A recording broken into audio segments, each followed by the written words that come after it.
Welcome one and all to the AERA gathering, a time of reflection, presentation, and rededication. We are all one together today.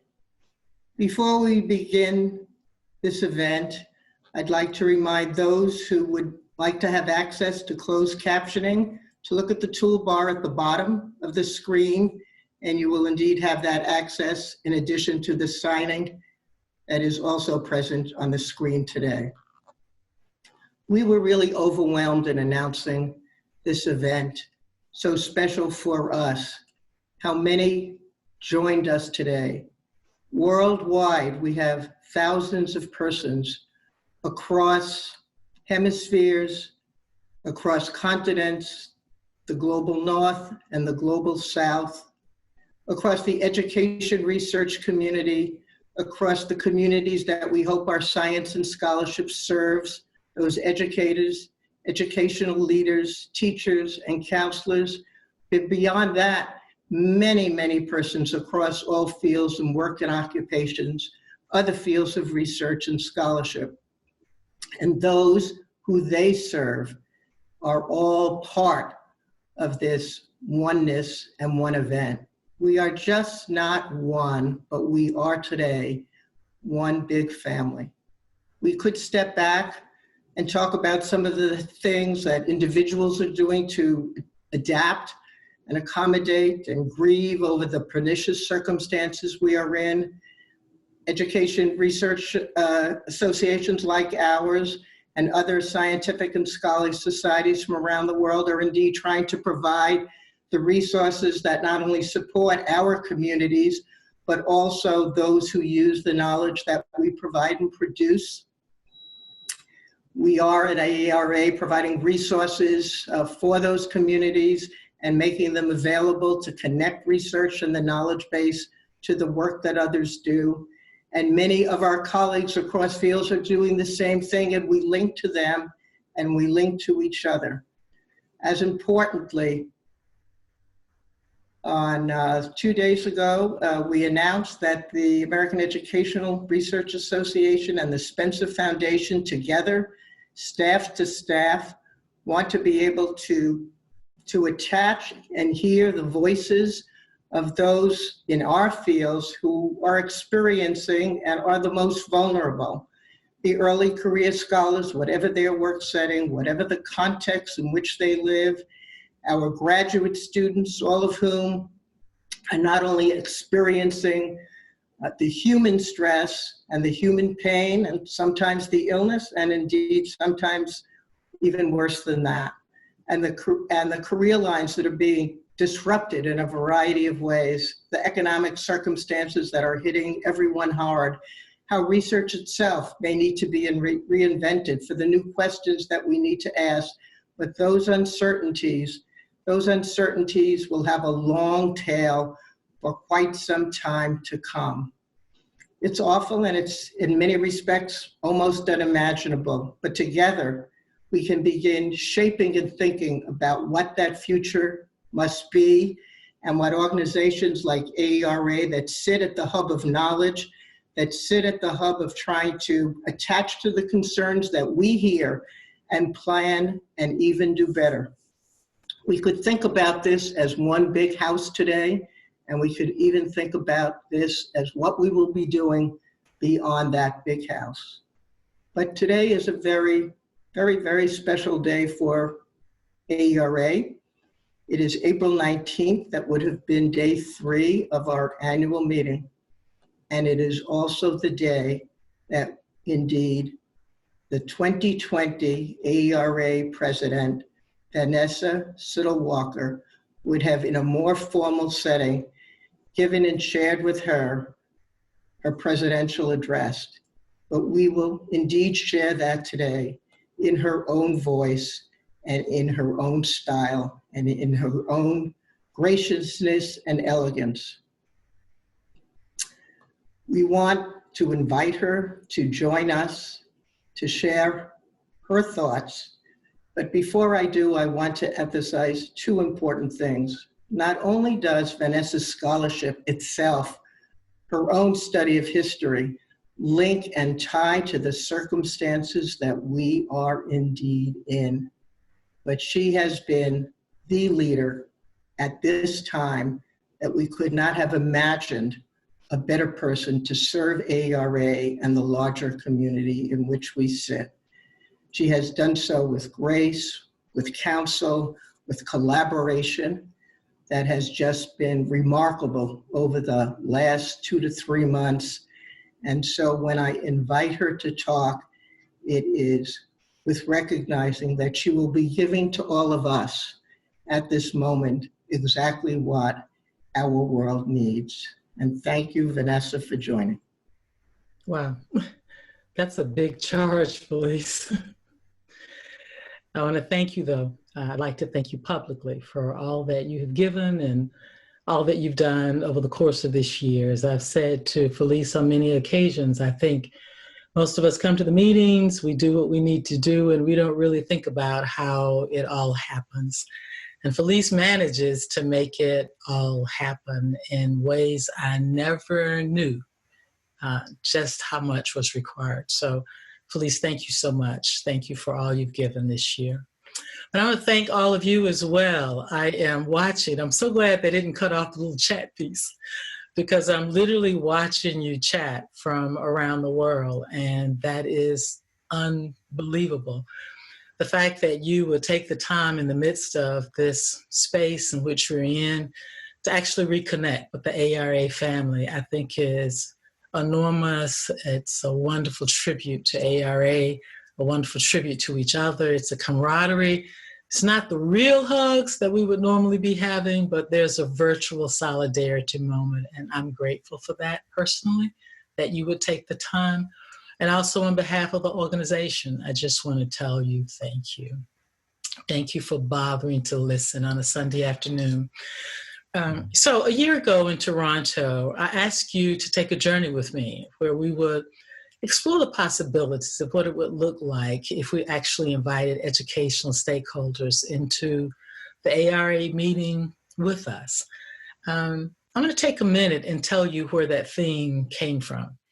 In 2017, when we were all together in New York, I arrived more than a little shell-shocked by the election. I just could not figure out how I got to be the president of AERA or what the president of AERA even does.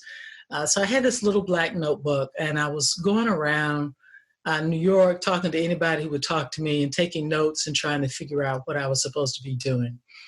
I passed the Centennial banners one day. We see those all the time, but I confess, I hadn't really read them. I'd walked by them. I thought they were great from 2016, but I hadn't really read them. And so in New York, I took the time to really read. And I started at the beginning. I was taking notes. It's like, wow, okay, we did this, we did this, we did this. And then I got to 1968. AERA left the National Education Association in 1968. That really struck me.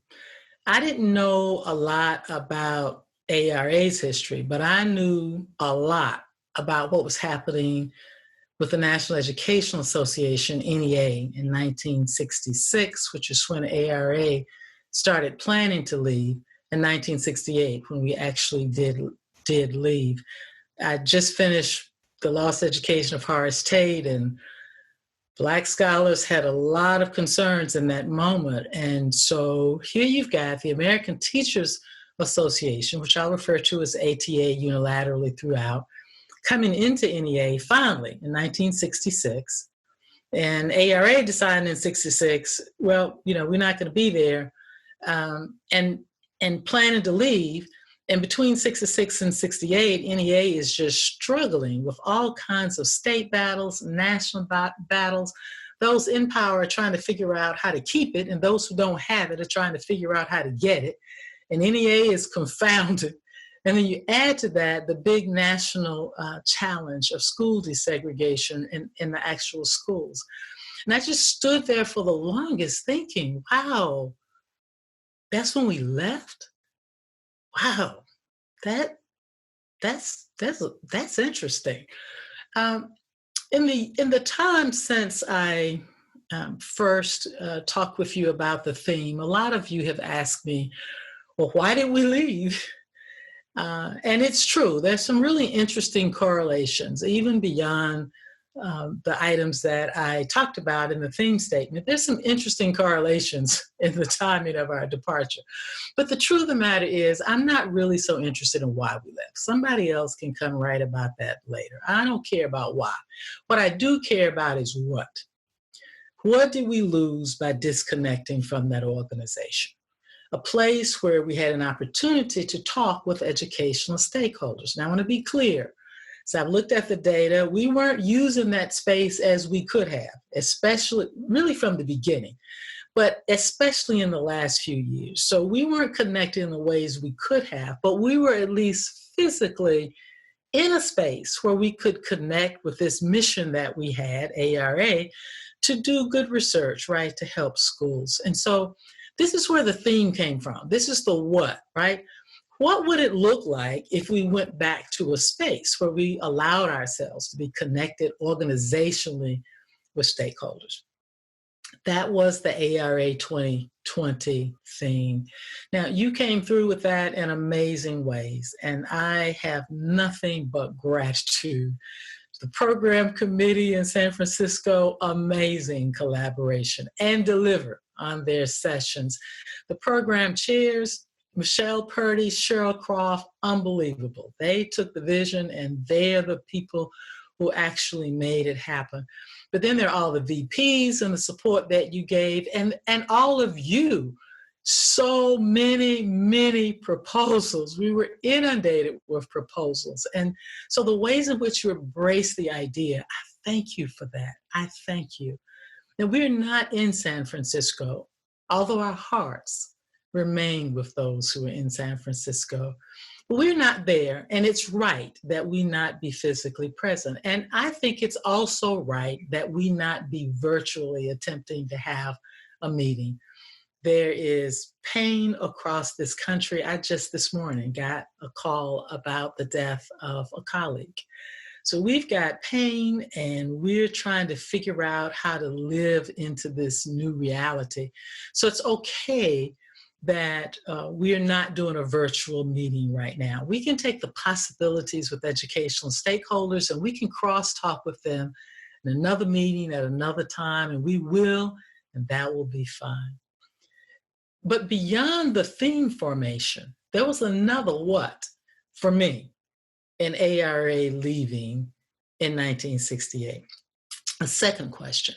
And the other what question is, what did we unwittingly leave behind when we left, right? So if ATA is coming into NEA right in 1966, one organization coming in, another organization in 1966 put it into motion, the departure, then how could the departing organization grow from, learn, think about what it meant to take on the history of the organization that was coming in? And so that's the what question that I'd like to talk with you about today. This is a presidential presentation, not a full lecture. That didn't seem appropriate in this time and in this space. There's no PowerPoint. There are no data slides. I'll put them in the ER, maybe. It's just me and you. And I'd like us to just talk. So here's where I want to go with this. I want to talk to you just a little bit about what ATA was actually doing in the years before 1966, and then give you a snippet of what AERA was doing during those very same years before 1966. And then I want to play out a little bit about the what we left behind that might be useful if we were to take those ideas seriously today. So let me begin a little bit with the first one, this ATA coming in. So I need to set a bit of the context for ATA because the context always matters. Let me just say to you that these are people for whom life was hard. Generation after generation during the ATA years, that association and its affiliates had a rough, what I learned growing up on the farm, they would say it was a rough row to hoe. And by that, they meant it was long and it was going to be hard. And that picks up, I think, what's happening with the people who create this ATA organization. If you just think about it for a minute, even if you're not in history or you hate history, Reconstruction, they think that we're going to have all the promises of democracy that we've been denied. And yet, with the failed Reconstruction in Georgia, they write new constitutions. They say, we're going to write one where the Negro will never be heard from again. You get the black codes. You get Henry Bullock says, the South lost the war, but they won the peace. And those of us in history know what happened in those years. The turn of the century is no better for them, right? Du Bois is back in Atlanta, race riots, disenfranchisement laws. One poor professor was stripped of the vote in 2 states. He was at Biddle in North Carolina and lost his right to vote, and then came to Georgia and then lost his right to vote in Georgia. He just couldn't vote. Don't forget the lynching that's going on in the midst of the World War I rhetoric about equality. Don't forget the Spanish flu. This is a hard space, and it doesn't get any better in the decades that follow. There's the joblessness of the Depression era, the food rations and community blackouts of World War II, sending young men off to fight for a country that has decided that they can't be full citizens. And in the midst of all of the societal pressures, there are the educational problems, right? There are no schools, then there are segregated schools, and then there are dilapidated buildings and no textbooks and no buses and questions for teacher training and no high schools. I heard an awful story in the last couple of months where the man wrote and said, the teacher in a Rosenwald school thanked the county for the nice toilet paper they sent. And after the teacher thanked them, she got a note back and said, oh my gracious, that toilet paper was not meant for you all. That was for the white schools. I didn't even know that they segregated the toilet paper, but in a moment where we're all, looking for toilet paper, I thought I'd throw that in. The point is, these people, up until the era of Brown, have nothing but a struggling context. And even after Brown, when schools are closed in retaliation and they're trying to figure out how to homeschool people, or the South is now suddenly going to implement Plessy instead of Dred Scott, which is what it's been implementing, so that it doesn't have to implement Brown. And it builds schools, but they're shoddy. It was rough year after year. With that kind of context, you would think they would have given up. And yet, Professor Cozart writes about this Black organizational creation. He says, we had a sense of education in exile, but not in defeat. He says, we weren't hanging out on the willows of despair. I think Horace Mann Bond captures it well. He says, in order to hardship, the will to survive has to come from within. And he said they were going to survive in spite of this old devil segregation.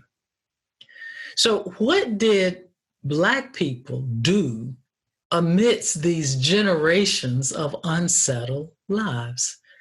Now, the truth is they had a number of climate response mechanisms, and I can talk with you about some of the others at another time. I want to address only 2 of them today. One is that they create organizations to problem solve. They're looking at the context that they have, and they are determined that they need to figure out how to enter into that context and solve the problems that are before them. So what do we see? In this first generation of failed Reconstruction, state after state, Black educators organizing. They start as early as 1877, which is the year of Hayes's fateful political compromise that threw them into a failed Reconstruction. That was in Kentucky. In 1878, they're organizing in Georgia. The organizations continue state after state until 1906. Mississippi was the last. You've got 15 Southern state organizations created in this space.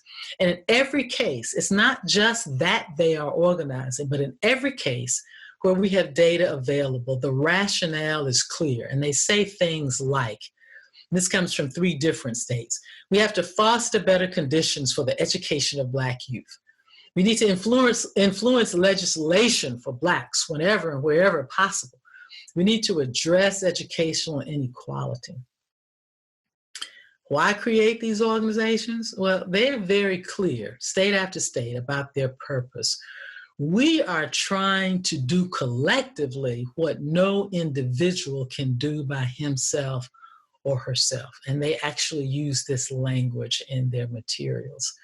So the creation of the organizations is an effort to address the problems. And when the individual state organizations are not enough, they create the national organization. It's originally called National Colored Teachers Association, and then the National Association for Teachers of Colored Schools. By 1934 is when we get the ATA, American Teachers Association name. But they say, and I quote, "The spirit of the old organization remains the same." So it does not matter what year in ATA, whether it's the beginning or whether it's when they're coming on stage to merge with NEA in 1966. These people are trying to figure out, how do we solve the problems that we are confronting in our educational communities? Now, here's the question. Why not just NEA, right? NEA existed. Why create your own separate organizations? And here's the answer. NEA is in a funny kind of place. They don't have race restrictions on the national level. That means Blacks could attend national meetings, and they did. We have records of Blacks attending national meetings. Horace Mann Bond even won an AERA award. The problem is that they could not engage membership in the southern states because of the strict racial segregation. These southern NEA affiliates have clauses written into their membership documents that say things like, any white person who teaches in a school, or any white person who is tenured, or whatever the clause might have said. In Louisiana, there are 3 different clauses. So if you were Black, you couldn't be a part of NEA in any of the southern states. And even the national NEA is a little troubling, because while you could come to the meeting and be present, and we can clap for you, you couldn't count on NEA to solve the problems. So NEA, for example, has a joint committee with ATA, and they hear about the problems sometimes, but basically NEA goes silent as a national organization. Let's take, for example, gender inequality. When NEA has data on salary inequality and the difference in what white men are making and white women, it speaks. But when it has data on Black salary inequality, it's silent. So there's this contradiction then in the national support and what happens actually in the South in these schools.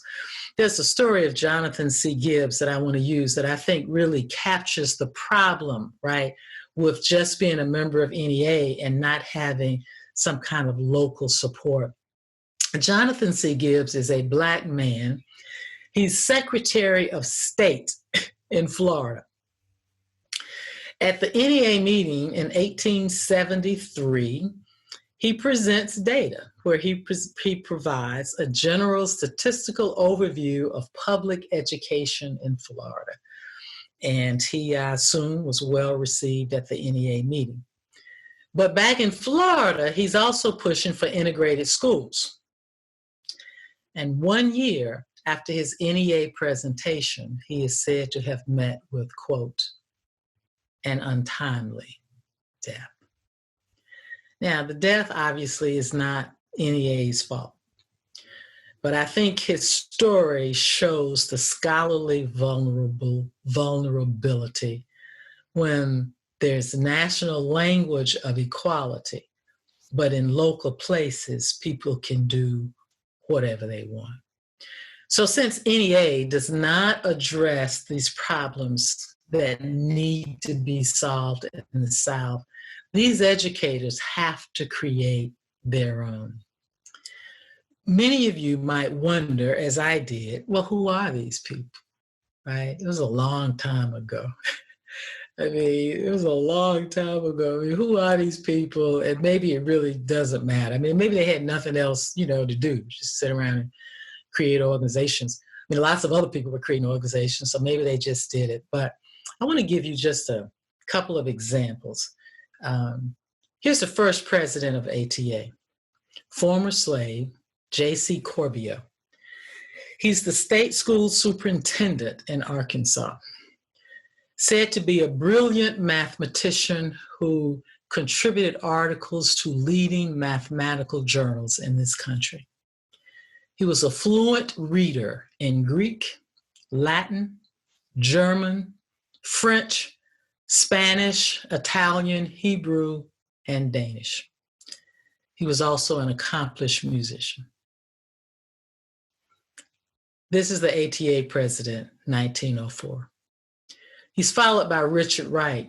Many of you will know of him. He's the little boy who, when the general came to the South and said, what should I go back and tell them, about you former slaves? And he said, tell them we're rising, right? It's the famous poem we know. So both his congressional response and the poem. He's a successful principal in Georgia. He goes on to be the president of the Black Georgia State College.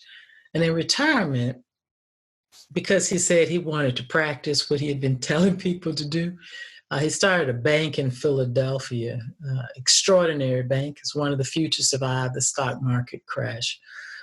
If I were to name some of the other presidents of ATA over time, you would recognize their names. I'm going to just mention a few people who float in and out. John Hope, Morehouse, John Davis, the one who's a special counsel with NAACP, but also the president in Virginia, Mordecai Johnson, Howard University, Mary McLeod Bethune, Carter G. Woodson, Horace Mann Bond. You know these people. Why do I take the time to land here? Because these are actors just like us. They're researchers, they're administrators at colleges. If you look at their work, they're political actors, they're international travelers, they have degrees from lofty institutions, but these are people who are without access in the South to the desegregated privileges that we enjoy. So these are the people who come together in their own spaces to use organizations to problem solve. It seems to me we should overview a bit about how they did it, right?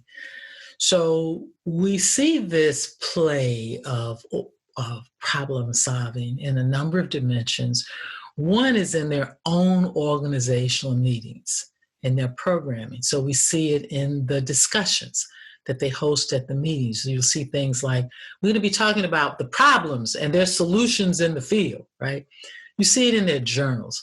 And Horace Mann Bond is the editor of the Herald in Georgia, and he has a picture of a little Black boy, and he says, this child has not hurt anybody. But the Herald is afraid there are a lot of people out here trying to hurt this child. And it's our job, he essentially says, to make sure he's not hurt. You see it in their summons to their meetings. If you're interested in the education of Negro youth, you need to be present. Say in the 1930s. You see it in their meetings and the updates on legislation. They're real mad about the federal money, which, by the way, NEA wants. And ATA opposes, because ATA says, if you give the South more money without federal oversight, they will just add to the inequality that already exists.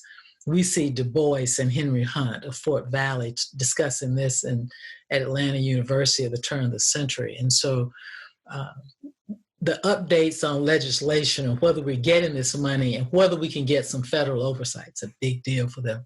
You see it in their conference themes. The 1927 theme, the needs of the Negro child. You see it in the pictures in their publications. They have a photograph of Black boys and girls in one space, and the title simply says, our work. This is our work, to fix things for these children. In their language, Are we going to wait for some good angel to come help us, they say? No, we're going to fix this over time ourselves. So the programming actually mirrors the commitment to the problem. We see it in the ways in which they connect with other organizations similarly committed to the problem. So you see them connected. In fact, they began the Colored PTA, right? It's begun by one of their leaders. You see it in the language. We have to work in concert with the layman, they say consistently. We see it in their meetings, the organizations that they invite to be present. And I'm going to name just a few organizations present in 1922 and 1923. This is at the ATA meeting. The Negro Organization Society, the Rosenwald Fund, the National Urban League, the General Education Board, the Federal Council of Churches in America, the NAACP. This is just to name a few that we see in and out of their meetings over the years. Their most famous collaboration, of course, will be with the NAACP. I've talked about this in other spaces, so I won't be detailing this, but the NAACP, of course, wants to be in a space where we look publicly as the organization to help Black people during this time and now. But the teachers, these organizations, they don't want to be seen, right? Because that creates problems with jobs. So quietly and invisibly, it's ATA that's channeling the money. We see ATA providing not only money, but plaintiffs, vision, data. The surveys, right, that document inequality are in the teacher education organizational records, not the NAACP national that I have been able to locate. It is the educators who are conceptually behind this. It's a quiet collaboration. So in Irwin County, when the national newspapers are saying the NAACP in Irwin County is doing X, Y, Z, the reality is you can't find in the NAACP records anything special happening in the local NAACP Irwin County. The data on that is someplace else. Now, to be very clear, I am not diminishing the role of local chapters who had the courage to put their names on these documents and allow these cases to go forward. But you cannot have these cases without the work of the educators. Thus, the Brown v. Board of Education case that we attribute to brilliant attorneys and courageous parents, though they did do their part, also has to be attributed, right, to the work of these Black organizations and to their leaders. So that trick, if you will, is probably the most successful of the collaborations. Now, in addition to bringing the organizations in, you also see direct petitions. We see them with states, with state school boards, and we see them on the federal level with education agencies. Why do all of this? All this organizing to address the problem? Well, I think Henry Hunt, who's president of Fort Valley and a member of Roosevelt's Black Cabinet, captures it well. In a speech to young students at Atlanta University, he says, we are victims of people who do crooked thinking. And you need to be able to see straight the problems that are before you. He said, so if you are the victim of somebody who thinks crooked, you need to do straight thinking. He says, because after all, the problems of this world are solved in your mind. So for oppressed people, organization was a way to put the minds together, to solve the problems, if you will, by any means necessary. In their meetings, in the collaborations they created with other organizations, whether they were doing a trick or whether they were doing a straightforward petition, they are trying to figure out how to solve problems. So that's one aspect, just one of NEA. In addition to using their organization to figure out how to solve the problems, they're also trying to figure out how to use their Black organizations to get local Black communities on board with the plans for change. Now, their structure looks just like the NEA structure, but we've got something different going on. So here you've got national meetings, state meetings, regional meetings, local meetings. But what these people are able to do is to actually get the ideas across these geographic spaces, meeting spaces, and into local schools. And we see countless examples of this in guidance, care ethic, Black history, even the poetry that they're able to disseminate. One of my favorite joys at AERA meetings, it's my annual breakfast, lunch, dinner, whatever it is, with James Anderson. Hey, James. I sit and listen and learn, and we talk, and we make sense sometimes of what's going on with history. And I remember, I hope it's okay if I tell this story, I remember him talking about a poem that he learned in high school, at a segregated school in the South, and how stunned a young man who went to a northern school, also a Black young man, was when they were in college, because all the Black boys who went to southern schools already do this poem, but the northern guy didn't, right? He wasn't a part of this southern rubric where you could disseminate information. And so whether it's poetry or care or Black history, you see this ability to disseminate from national conversations into state meetings, into regional meetings, into local schools, these ideas. They filter, and you can document it. Ironically, if those of us who've written about Black schools were to think about it, some of these ideas we have actually documented in our own work. Certainly when I wrote Their Highest Potential, I was documenting care ethic, but I didn't know at that time how it linked to what they were learning and talking about in their organizations. Let me give you just two quick examples. One is testing. We've got any number of scholars talking at ATA and others of their national meetings about testing and what we need to do about testing for Black children. Horace Mann Bond speaks about it frequently, but also Allison Davis of the University of Chicago. If I were to think about just one space where they're talking about it, I'm thinking of a meeting in Richmond, Virginia in 1957. They have a conversation with ETS that is so intense in 1957 that I felt sorry for the ETS representative at the end of the Q&A that he got from these scholars. Really intense conversations about testing and how they were doing things.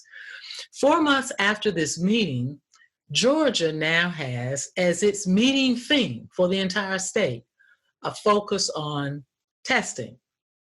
Shortly after, or a part of that, you've got 11 regional meetings going on in Georgia. There are 8,000 Black teachers involved in these 11 regional meetings. And what's the theme? Testing. You can even come down into a local school and see where a principal is diligently giving tests to his children, hand scoring, and keeping a record of whether his children are improving in performance. And interestingly enough, they are. So there's this kind of commitment that travels over the network, that people are able to say, yeah, this testing and thinking about this for Black children, this is really important. In fact, in Georgia, it's almost ironic because white teachers in Georgia say, they look at it and they say, oh, wow, that's nice. We should do it. We should do that. Right? Civics. Civics is another example. In some ways, it's one of my personal favorites. In the national conversation, W.E.B. Du Bois, any number of scholars I could name, are there talking about why we have to do democratic teaching for Black students. If you take the state of Mississippi, you can actually see that topic disseminate across all the levels of the organization, state, regional, local, just like I described with testing using Georgia documents. And we can even see the civics into local Black schools. Valina C. Jones is one of my favorite, Louisiana. She turns her whole school into a democracy. Everybody has real jobs. I mean, the students really have to report, in some cases to parents, to the principal on the things that they're doing. And it is an extraordinary turning a school into all the functionings of a democracy. In the first grade, they were territories, they couldn't participate. We see it as well with Booker T. Washington in Atlanta. The community is involved in school elections, flags and banners and band for whoever won, and the presidential speech with all these cheers of the winning party. Does it matter? I mean, they pass this material across geography. Does it matter? I think the Atlanta Daily World picks up for us quite nicely in 1938. Yeah, it mattered. The Atlanta Daily World looks at the Booker T. Washington activities and it says, if they continue referring to Booker T. Washington and what he's doing with civics education, if they continue, it said another generation will not sit down. They will stand up and demand their rights. It's in the 1930s. So you have this innocent looking pedagogy, right? It's school approved. Don't get in trouble for teaching civics, but they've turned it into another whole mechanism that allows this curriculum to actually, I think in ways we have not begun to interrogate, to be the foundation for the civil rights movement. And I should add, by the way, that Martin Luther King would later, he wasn't even there yet, be a student at Booker T. Washington High School. What's happening here? When you can transfer ideas across spaces like that, it's pedagogy weaponized. I can take pedagogy and create change. It's an extraordinary concept, an extraordinary weapon. You might ask, well, how did they do that? I know I sometimes have wondered at AERA if my ideas even get to the airport, right? So how, and I want to give you just a few things about maybe how they did it. And part, I think, of it is because you actually see academics in the structure at varying levels, not just in the national space. So had we been together in San Francisco, I was actually going to play for you a snippet of Allison Davis in Georgia talking to thousands of Black teachers about tests. And he was like, these children are smart. We can do this. This isn't a problem. This is how we can think about how to do it. I think the presence of an Allison Davis, not just in a national meeting where teachers are present, but at state meetings where lots of teachers are present, and then even into regional meetings. We don't see academics in local meetings, but we do see them national, state, regional. Sometimes regional is more the academics actually in that state. But the fact that they are there and present, these are people that you've either read about in college or you were in college and these were your professors, allows there to be an ownership, right, of the people and the intellectuals. And I think that matters. I think the structure matters too. NEA has overlap between principals and those in higher ed on their commissions, as far as I can tell. But when I look at ATA, the overlap seems to really create relationship in some powerful kinds of ways. When I was initially doing work on these organizations, I couldn't figure out why Mordecai Johnson, the president of Howard, would be at the funeral of this principal in North Carolina. I mean, how do they know each other? They're not family. There was no evidence. It just said he was there. Wasn't until later, right, that I could place this principal and Mordecai Johnson together at these meetings. And so this idea of having access to each other, I think the structure of the meetings allowed for that to happen. There was also mutually accepted roles. I love the way Ulysses Bias, the person I wrote about in Hello, Professor, I love the way he talked about these meetings. He said that academics had heads like talking mules. He's probably right. I have one of those heads. But he says, but they had the ideas. And he, Ulysses Bias, the principal, says, and it was our job to make them happen on the ground. So the irony is that you have two sets of people interacting together collegially over time, repetitively, because they see each other a lot.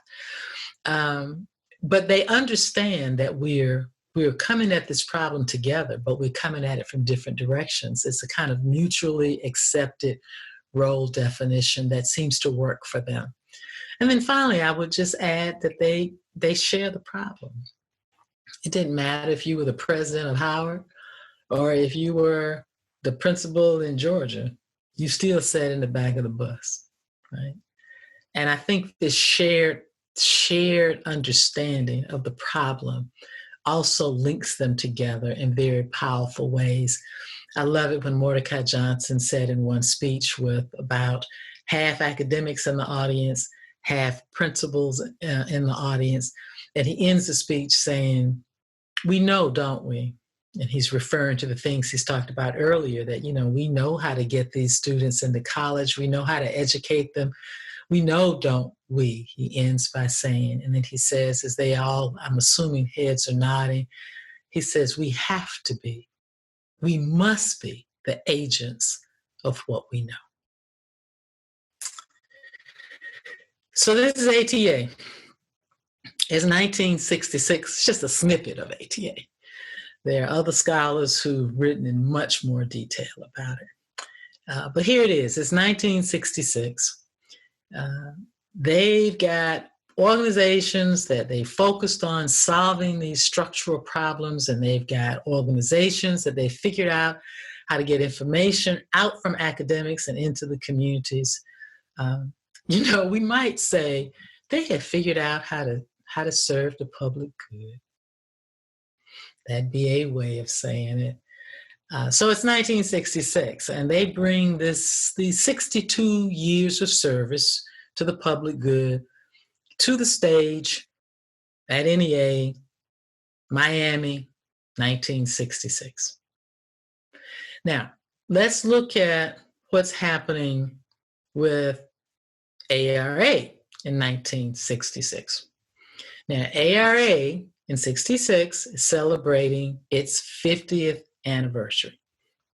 Since 1906, they've been Thorndike influenced, and they have championed the importance of sound science to improve public practice. They're very clear about that, continuous over time, careful about the methodology. In very important ways, they want to make educational research sound and respected, and I applaud them for that. Yet, according to some of our current former presidents of AERA, people you know, but whose names I will not call, for the centennial issue of Ed Researcher, these presidents reviewed AERA presidential lectures over time. And this is what they conclude collectively, that they pay little attention to the actual problems in schools. One scholar summarizes it quite succinctly when she writes, "The relevance of educational research to education was touched upon only intermittently and glancingly." In the 50th anniversary address that will be given by President Benjamin Bloom in 1966, the president wonders if the schools have changed at all as a result of their work. And even in 1969, the first year after departure, the president of AERA would wonder about relevancy. Was AERA even relevant to the problems that were going on in schools? So imagine with me then, the lights are dimmed, NEA, president, ATA, president, on the stage, sitting at the table, signing the merger document. The representative assembly for NEA erupts, they say, in a spontaneous way to stand up and sing the battle hymn, Republic, glory, glory, hallelujah. And everybody is happy, but not us, because we haven't been in the Representative Assembly for 3 years. Ironically, since the time the Representative Assembly started talking about merging with ATA. So it's possible some individuals were there, but basically when all this glamour is happening, we are making exit plans in 66. And of course, by 68 are gone. And while we are struggling with relevancy and also seeking this federal money that's now come in for research, you see, once ATA and NEA could agree on some local restrictions and oversight, we get that federal money, right? That's going to show up in 65. So we're trying to figure that out, and we're gone. With excellent research, I'm going to say that, and that's important, but missing what's coming in.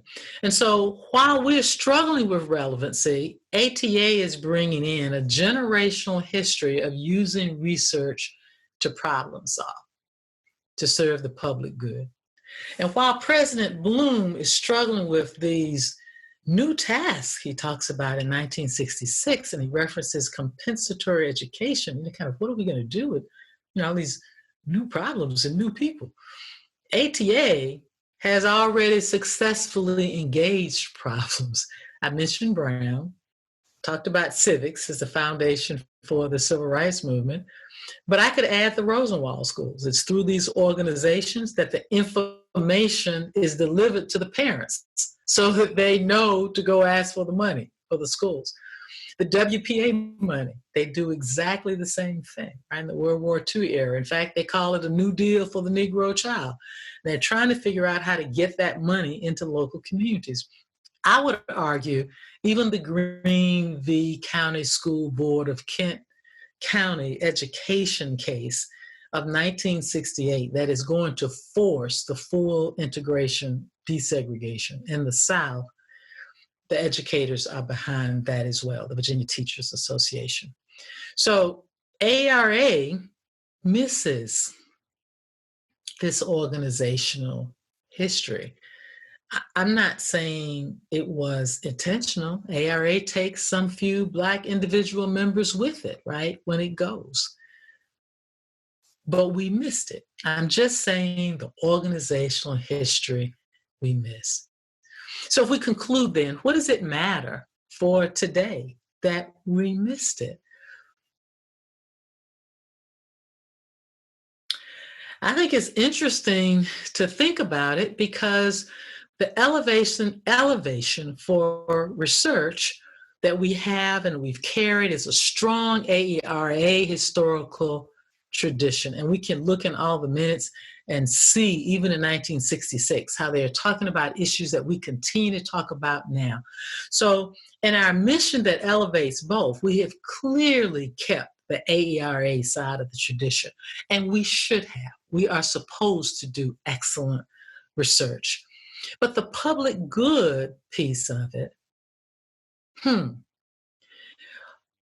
James Banks says in that edition that I referenced earlier, that AERA, quote, omitted the African-American tradition of linking and blending scholarship and action to improve the lives of marginalized groups.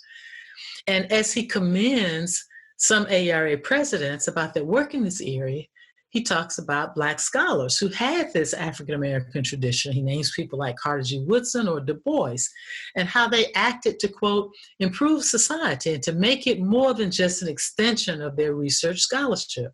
And of course, these are the ATA people. But it's not going to be until 2006 that AERA, which previously had no statement of purpose, actually writes service to the public good in. And I commend Felice Levine, our executive director, for writing that language. 2005, council approved it. AERA approved it the winter of 2006. So the public good piece is newer for us. Now, we're making great progress on it. I want to be clear about that. We've had amazing visionary presidents who have really pushed us to think about this, and our programming over these years has definitely taken on how can we serve the public good in a variety of ways. But I'm still not sure we've ever taken on the history of the people we left behind, the ideas that they might have had. What would it look like if we took that history, not just kind of naively imported it, but think about it as a conceptual map? What would that look like? I'm not saying they were perfect or everything they did worked well. There are lots of issues and difficulties with things that they did. But they were able to use these strategies generationally, no matter what the public crisis was. So could it be helpful if we think about our own crisis, right? Desegregation is not better since they left. It's worse. And we have wonderful colleagues who documented that. We've got children of all hues, and we know the injustices those children are receiving in many schools around this country and around the world. And all of us are thinking right now about the digital learning divide because we are living it in this space. So with the problems that are in our generation, to me, problems that we have a responsibility not to ignore. What would it look like if we took seriously just some of the ideas, some of the strategies that they use and incorporated them into the AERA public good mix? Just a few muses, because I'm going to be done and give this over to Shaun in just a few minutes. But just bear with me just a minute. Suppose, for example, we could identify our own specific problems that we want to address. I don't mean as individuals, I mean organizationally. What would it look like? What would it look like if council, the executive director, the president named an area that, we really want to harness our research knowledge in this area? We're going to pull from different methodologies. We're going to pull across divisions. We're going to pull across SIGs. And for this year, or maybe multiple years, I don't know, we're going to think about what we can do to get out what we know about this particular idea collectively. AERA, right, behind our organizational energy behind this idea. I think there are possibilities there. But suppose we connected more intentionally organizationally with educational stakeholders who share the same concerns that we have. It's not that we're not connecting with people, but who are we not connecting with that we could add to the mix? I will hold dear my memories this year of being at the NEA headquarters, and particularly the last time I was there, when I'm watching Felice, the executive director of AERA, and Kim, the executive director of NEA, talking together about how can we serve different purposes now, right? But how can we work together on things that we care about? Or what about our new convenience center? If you haven't seen it, it is extraordinary. We've now got education on everybody's minds as people are trying to figure out what to do with their own children because they didn't know how much they owed the teachers. I have heard this a lot. It's an opportune moment, to use Mr. Hunt's phrase. We've got the data, we've got the space, we've got the equipment. It's been called, so I've heard, AERA Studio. When in '66, AERA researchers were bemoaning the fact that Congress did not consult them, and they were bemoaning that in 1966. What would it look like if we let ourselves become the research center, intentionally positioned with our live broadcasts to get the word out on whatever it is we want to talk about? Or how can we get more organizationally into stakeholder spaces?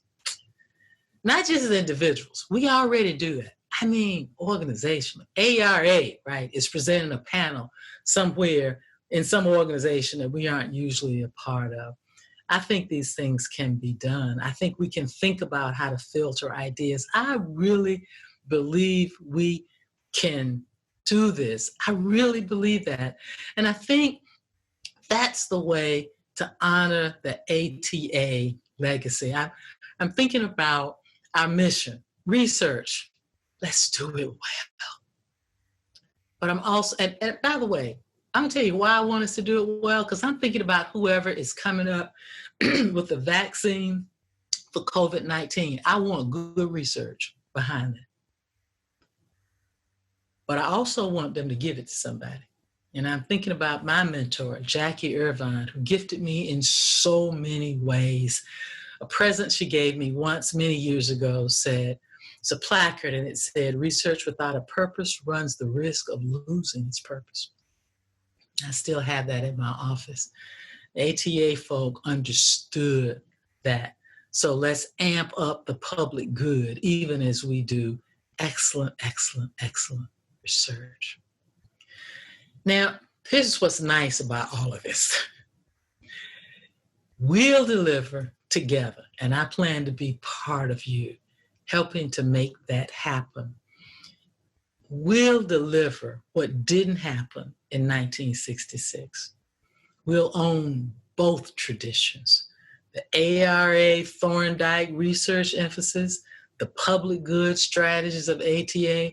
We'll pull it all together. We'll make it happen. We can do that. But while I'll be with you, I hope, I won't lead it.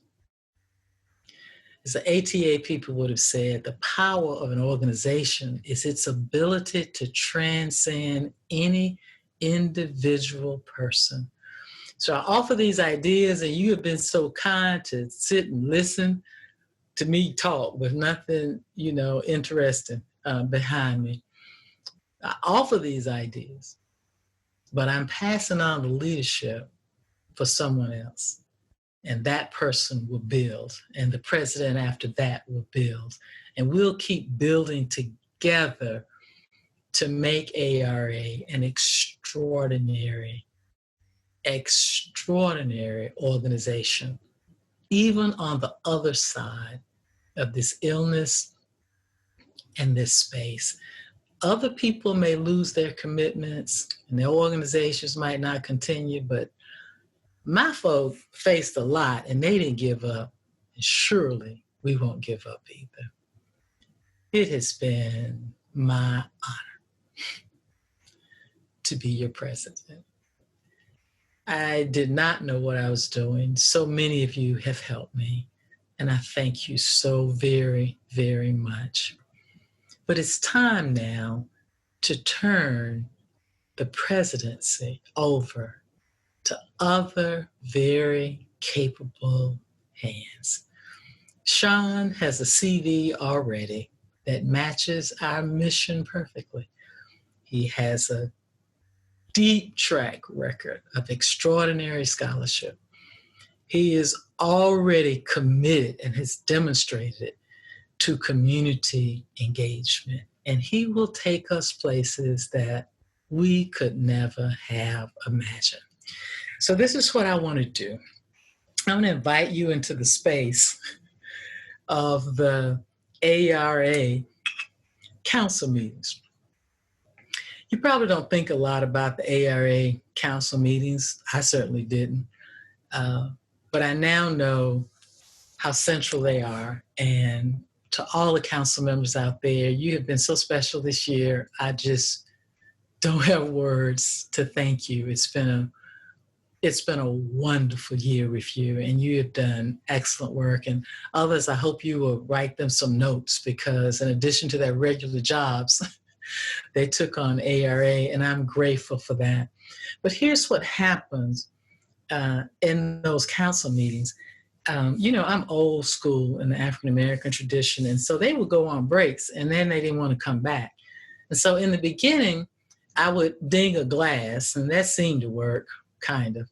And so then they brought me the gavel from the AERA office, the real presidential gavel. But I was like a kid with that, because it was like, it made a lot of noise, and it was actually very stress relieving. So I banged a lot. They didn't like that. And so Denise Telefero Bazell, I hope, Denise, I said that right, gave me these lovely chimes, and I want you all to hear them. I hope you can hear the sound around the world. What I'm going to do is invite you into this space and use these chimes, since I cannot give Shaun in person the gavel. And we want to use this to celebrate this historic AERA moment when we are all sheltered in place. Me in Atlanta, Shaun, you in California, but I have the singular privilege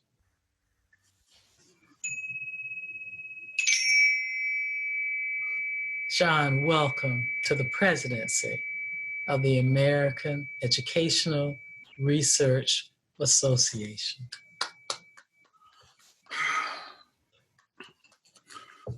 Vanessa, we all thank you for such a thoughtful, intellectually stimulating presidential address. You and it were exactly right for this particular historical moment. As usual, I am absolutely captivated by your brilliance. Beyond today's presentation, you have done an extraordinary job of leading our association during an unbelievably complex time. AERA and the entire field of education research have benefited tremendously from your wisdom, commitment, eloquence, and inclusive leadership. A few moments ago, I noticed that 1,950 colleagues around the world were present here with us in this virtual space. Let us take a moment to have all 1,950 of us applaud your leadership. Oh, no, don't do that. No. Vanessa, my favorite historian, undoubtedly your contribution to this association will live forever in the AERA archives and in our collective historical memory. I love you, I respect you, I appreciate you, and I salute you. I also salute AERA Executive Director Felice Levine, who works so hard and leads this association so exceptionally and with such excellence. Felice, I am unsurprised, yet nonetheless grateful for the ways you are leading us through this crisis. I'm so excited to spend my presidential year collaborating with you, the wonderful AERA staff, our executive board, council, and members. I am grateful that 1,950 of you so generously took an hour to come together in the midst of a pandemic. Mm-hmm. I am so sorry that we were unable to convene in San Francisco this week. I am even sorrier for the loss of life and devastating effects of COVID-19 around the world. Thank you for sheltering in place, abruptly moving your courses online and doing the very best you can to teach them well, homeschooling children while simultaneously participating in Zoom meetings and virtual dissertation defenses, and for continuing to demonstrate care for members of our academic community. Like President Siddle Walker, the 1,950 of you will be documented in the AERA history books. All the good that you're doing right now at this time will surely inspire future generations of scholars. I salute you. Hopefully, we are able to reunite for a place-based annual meeting in Orlando next April. A dynamic trio of program chairs: Ohio State University Professor Lori Patton Davis, University of South Carolina Professor Toby Jenkins, and California State University Stanislaus Professor Daniel Sugenda have generously agreed to join me in bringing to life a timely, provocative, and action-stimulating conference theme. Accepting educational responsibility is the theme for the 2021 AERA annual meeting. Our theme is as much about schooling as it is about the social context in which schooling occurs. It invites AERA members and other annual meeting attendees to do at least 4 things. First, to embrace our identities as citizens and as scholars. Second, it invites us to accept responsibility for sexual harassment and sexual assault, horrendous shootings in schools and on college campuses, health and wealth disparities, a dysfunctional, politically polarized Congress, the mass incarceration of Black people, xenophobic policies and the separation of immigrant families, and a range of other social problems. Together, we will acknowledge the role that educational structures, cultures, mindsets, policies, and practices play in sustaining inequities in societies all around the world. Third, the theme invites us to do more with what we know and to make our research more actionable. And fourth, it invites each of us to be so outraged about at least one social problem that we bravely join in coalition with outraged others to take serious, research-informed, unapologetic action to address it. The goal of this theme will be realized through lectures and plenary sessions, through the Citizen Scholar Presidential Symposia series, and other programming across AERA divisions, SIGs, and committees. A full articulation of the 2021 annual meeting theme will be posted to the AERA website this Wednesday, April 22nd. At this time, Vanessa Siddle Walker, Felice Levine, and I would like to conclude today's virtual experience with the rededication.